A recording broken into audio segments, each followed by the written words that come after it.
Hello everybody, I am Jedi Jack Penguin just in time for Christmas. Today we're going to be looking at another LEGO Star Wars set for this year, that being set number 75307, the LEGO Star Wars 2021 Advent Calendar.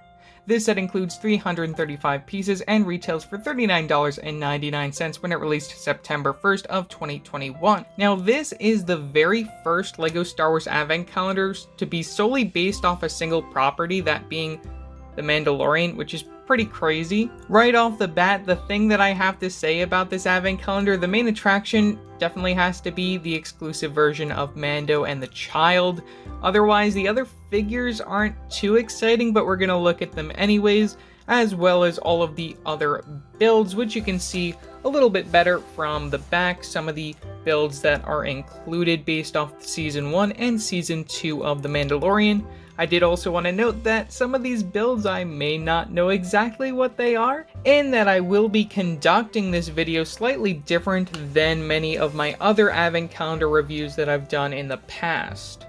Snipping off those two pieces of tape, we reveal our landscape for this Advent Calendar. We have a pretty snowy background, a few trees that are kind of made out of ice. We also see some of our builds that are included from the back there. We have all 24 days spread around as usual. Again, unlike some of my previous Advent Calendar videos, I'm going to be looking at mostly everything out of order, starting off with our minifigures, then moving on to the mini builds. If you guys would like to see everything opened in order, you guys can check out my Instagram linked in the description below.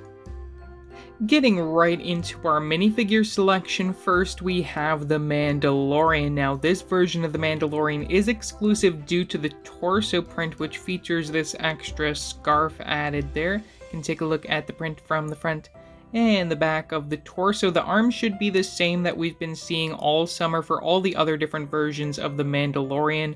Really love that we get arm printing on this character. You can take a look at it from both sides right there. You even get that little rocket launcher from this side. Black hands for some gloves, leg printing, always nice to see that on this full dark brown for his overall outfit. The head, unfortunately, is the same old black facial expression that we're going to be seeing even into 2022, at least in the January wave, and then the helmet should also be the same one that we've seen all this year in 2021.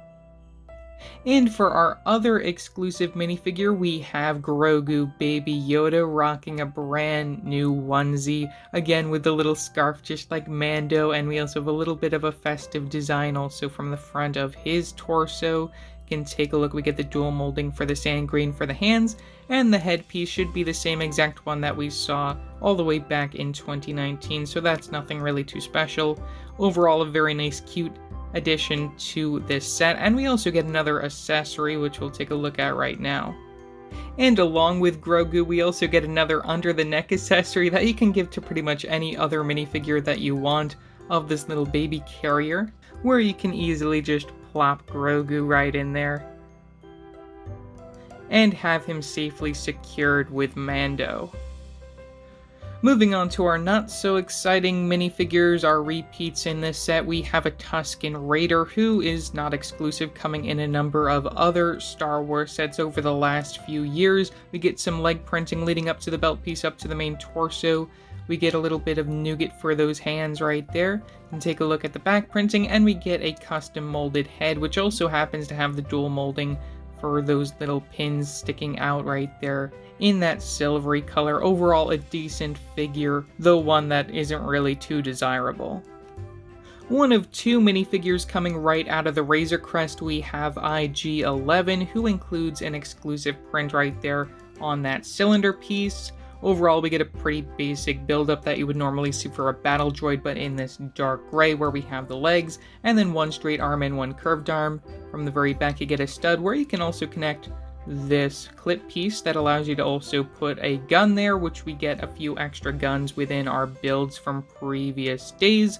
Overall, a decent figure, but not one that I generally needed in my collection, having already owned the Razor Crest. Probably one of my favorite inclusions other than Grogu and the Mandalorian in this set is this Scout Trooper, which also appeared within the Razor Crest. We get some nice leg printing leading up to the belt piece up to the main torso, plain black arms and hands. You can take a look at the back printing there. Facial expression isn't anything really too desirable. You get that Lex Luthor facial expression. You can take off the helmet to see that, which is dual molded. You can see the black inside and the white on the outside. Overall, this is definitely a standout minifigure. Really happy to add another one of these to my collection. And wrapping up our army building, we have a Stormtrooper, which this version is not exclusive, also coming within the 2021 TIE Fighter set. We get some leg printing, plain black belt piece printing for the torso, front, and back, white arms and black hands for some gloves there, and the helmet will be the same one that we saw all the way back in 2019, I'm pretty sure, or before that, which has that little groove you can see right there, right in front of the torso piece. And we also get the dual molding for the helmet. You can see the black on the inside and the white on the outside, and the facial expression isn't anything too special for this character either. And for our very last minifigure we're going to look at, we have an ITO Interrogator Droid. We get this trans-clear pole piece that runs through the center of the character down to this dish piece for the support system. Lots of building on the side. You get one of those 1x1 bricks with the studs on all sides that allow you to connect these dish pieces on both sides, and also you get some studs. And you also get a clip piece from this side that's happening to hold a syringe, which I guess is the best way to actually capture this, and you get that translucent red for like the eye of this droid. Getting right into the builds included, just like previous advent calendars, we get a few objects to interact with our minifigures in addition to our typical mini builds. Starting off with our minifigure interactive builds. One of my favorites has to be this hover pram included for Grogu. It's festively decorated with a lot of red for Christmas time, and you get that typical gray that you would see for this. Really great to get that piece in gray here. Lots of building on the side overall.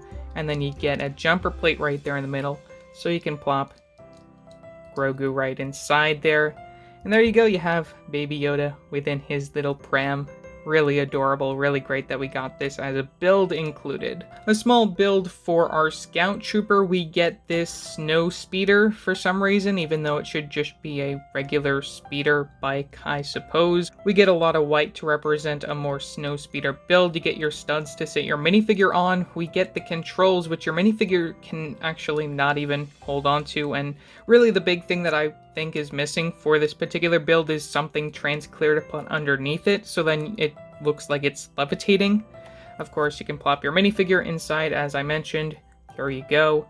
And your minifigure cannot hold on to those steering devices, which is another big complaint when it comes to this vehicle, though I guess it's just for show. For our Tusken Raider minifigure, we get a small little gun accessory right here, which all of these guns seem to have these stud guns shooting off a bunch of white snowballs. I suppose that's festive for Christmas time. If you don't know how stud guns work,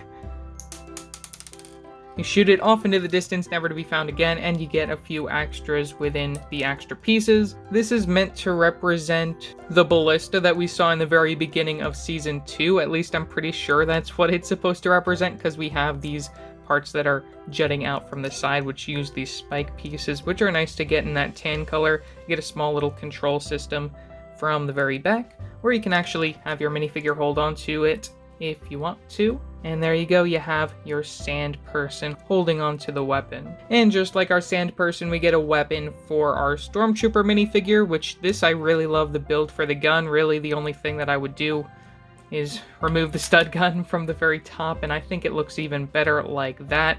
Though of course removing the stud gun makes it a lot easier to actually move this top part off, so that I guess is used as a support system in order to make sure that that top part doesn't fall off as easily, I suppose. But I really love the build up from the very front using that evil BB-8 head. At least that's what I like to call that piece. You use those lever pieces as stands for this gun, and you also get a little bit of a trans-clear thing from the very bottom right here just to allow you to place this down. Stud gun, you know how that works. And we also get this that you can have your minifigure hold on to in order to control this gun. Another build that we get in this set is for this small wall, which has some clip pieces from the side for a regular size gun and a small gun for your Scout Trooper. Really just more pieces to add to the bin here that it's just not an exciting build really. However, this gun station I actually really like. You get a translucent red grate piece right there connected via clip piece. You can lift that up and down if you really want to, and you get the clip pieces from the side from the Mandalorian's gun, and you also get a gun for IG-11, so you get the villain's guns and you get the good guys' guns right here in a more pretty station. And I also really like getting this small wall element tile piece right here in that translucent color. And of course we can't leave out our sand person. Our Tusken Raider also gets an accessory of this staff stick piece, which is nothing really too special, in a small little sandy area for Tatooine, and you also get that connected via the clip piece. And our last bit of stationary objects include these small targets, which I actually really like these. These are some interesting builds. You use these torchlight pieces that you would typically see in Harry Potter back in the day. You have some building on the side with these circular 2x2 tile pieces in red for the targets. You can pretend to shoot these with the stud guns, or just pretend to shoot these regularly if you remove the stud guns. Now moving into our smaller miniature builds, and also this kind of signifies as both, because I don't really know what this is, to be honest. From what I've looked up, this is supposed to be some sort of like droid pulled sled that we saw in season 2 of The Mandalorian, where we have this astromech droid pulling this sleigh, which you can also have your minifigures interact here by having them sit in this studded area if you really want to. I think it's a simple design for an astromech droid there. And you also get some clip pieces, which I thought would be utilized better, but I guess they're just there to be there. Nothing really too special. Otherwise, you can sit a minifigure up here if you really want to. Day 2 of this advent calendar probably brought me my biggest fright in terms of, do I remember everything from season 1 of The Mandalorian? This is supposed to be Riot Mars Starfighter, who is a bounty hunter from season 1 of The Mandalorian that is trying to kill Mando, so I think it's interesting that we got this as a mini build. I wonder if this means we'll see it as a set sometime in the future, because LEGO considered putting it in an advent calendar. It is really one of the 2 things in here that we haven't really seen an actual set for. Overall, I think the design is pretty simple. It does follow the source material closely, though of course this yellow is a little bit bright for what this vehicle actually looks like. You get some thrusters from the very back, and overall, a lot of building on the side for this particular build. And as for the other build that we haven't really seen a set for, we have this lighter blue land speeder, which I don't expect us to see this next year, considering we're getting the UCS one, though maybe we'll see this. Who knows what will happen next year in the summer wave. We have a lot of stuff coming. Don't remember exactly the name of the alien who actually had this particular speeder, but it's a very, very long speeder design. If you compare it to